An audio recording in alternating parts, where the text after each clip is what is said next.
ओम नमो भगवते वासुदेवाय।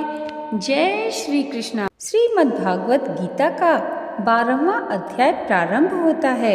आगे अर्जुन कहते हैं, जो अनन्य प्रेमी भक्त जन पूर्वोक्त प्रकार से निरंतर आपके भजन ध्यान में लगे रहकर आप सगुण रूप परमेश्वर को और दूसरे जो केवल अविनाशी सच्चिदानंद घन निराकार ब्रह्मा को ही अति श्रेष्ठ भाव से भजते हैं, उन दोनों प्रकार के उपासकों में अति उत्तम योग वेत्ता कौन है? श्री कृष्ण भगवान कहते हैं, मुझ में मन को एकाग्र करके निरंतर मेरे भजन ध्यान में लगे हुए जो भक्तजन अतिशय श्रेष्ठ श्रद्धा से युक्त होकर मुझ सगुण रूप परमेश्वर को भजते हैं, वे मुझको योगियों में अति उत्तम योगी मान्य हैं। परंतु जो पुरुष इंद्रियों के समुदाय को भली प्रकार वश में करके मन बुद्धि से परे सर्वव्यापी अकथनीय स्वरूप और सदा एक रस रहने वाले नित्य अचल निराकार अविनाशी सच्चिदानंद घन ब्रह्मा को निरंतर एक ही भाव से ध्यान करते हुए भजते हैं, वे संपूर्ण भूतों के हित में रत और सब में समान भाव वाले योगी मुझको ही प्राप्त होते हैं। उन सच्चिदानंद घन निराकार ब्रह्मा में आसक्त चित्त वाले पुरुषों के साधन में परिश्रम विशेष है, क्योंकि देहाभिमानियों के द्वारा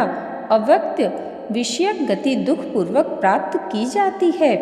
परंतु जो मेरे परायण रहने वाले भक्त जन संपूर्ण कर्मों को मुझ में अर्पण करके मुझ सगुण रूप परमेश्वर को ही अनन्य भक्तियों से निरंतर चिंतन करते हुए भजते हैं, हे अर्जुन, उन मुझ में चित्त लगाने वाले प्रेमी भक्तों का मैं शीघ्र ही मृत्यु रूप संसार समुद्र से उद्धार करने वाला होता हूँ। मुझ में मन को लगा और मुझ में ही बुद्धि को लगा, इसके उपरांत तो मुझ में ही निवास करेगा, इसमें कुछ भी संशय नहीं है। यदि तू मन को मुझ में अचल स्थापन करने के लिए समर्थ नहीं है, तो हे अर्जुन, अभ्यास रूप योग के द्वारा मुझको प्राप्त होने के लिए इच्छा कर। यदि तू उपर्युक्त अभ्यास में भी असमर्थ है, तो केवल मेरे लिए कर्म करने के ही परायण हो जा। इस प्रकार मेरे निमित्त कर्मों को करता हुआ भी मेरी प्राप्ति रूप सिद्धि को ही प्राप्त होगा। यदि मेरी प्राप्ति रूप योग के आश्रित होकर उपर्युक्त साधन को करने में भी तू असमर्थ है, तो मन बुद्धि आदि पर विजय प्राप्त करने वाला होकर सब कर्मों के फल का त्याग कर मर्म को न जानकर किए हुए अभ्यास से ज्ञान श्रेष्ठ है। ज्ञान से मुझ परमेश्वर के स्वरूप का ध्यान श्रेष्ठ है, और ध्यान से भी सब कर्मों के फल का त्याग श्रेष्ठ है, क्योंकि त्याग से तत्काल ही परम शांति होती है। जो पुरुष सब भूतों द्वेष भाव से रहित, स्वार्थ रहित, सबका प्रेमी और हेतु रहित दयालु है, तथा ममता से रहित, अहंकार से रहित, सुख दुखों की प्राप्ति में सम और क्षमावान है, अर्थात अपराध करने वाले को भी अभय देने वाला है, तथा जो योगी निरंतर संतुष्ट है, मन इंद्रियों सहित शरीर को वश में किए हुए है और मुझ में दृढ़ निश्चय वाला है, वह मुझ में अर्पण किए हुए मन बुद्धि वाला भक्त मुझको अति प्रिय है, जिससे कोई भी जीव उद्वेग को प्राप्त नहीं होता और जो स्वयं भी किसी उद्वेग को प्राप्त नहीं होता, तथा जो हर्ष, अमर्ष, भय और उद्वेगादि से रहित है, वह भक्त मुझको अति प्रिय है।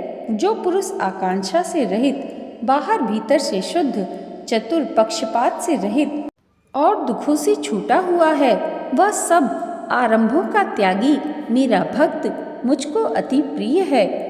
जो न कभी हर्षित होता है, न द्वेष करता है और न ही शोक करता है, न कोई कामना करता है, तथा जो शुभ और अशुभ कर्मों का संपूर्ण त्यागी है, वह भक्ति युक्त पुरुष मुझको अति प्रिय है।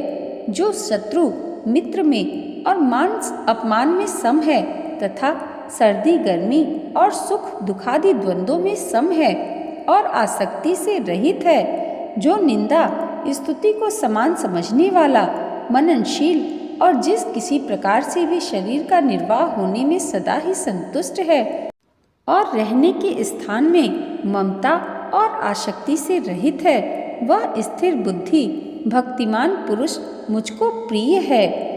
परंतु जो श्रद्धा युक्त पुरुष मेरे परायण होकर इस ऊपर कहे हुए धर्ममय अमृत को निष्काम प्रिय भाव से सेवन करते हैं, वे भक्त मुझको अतिशय प्रिय हैं। यहाँ पर श्रीमद् भागवत गीता का 12वां अध्याय समाप्त हुआ।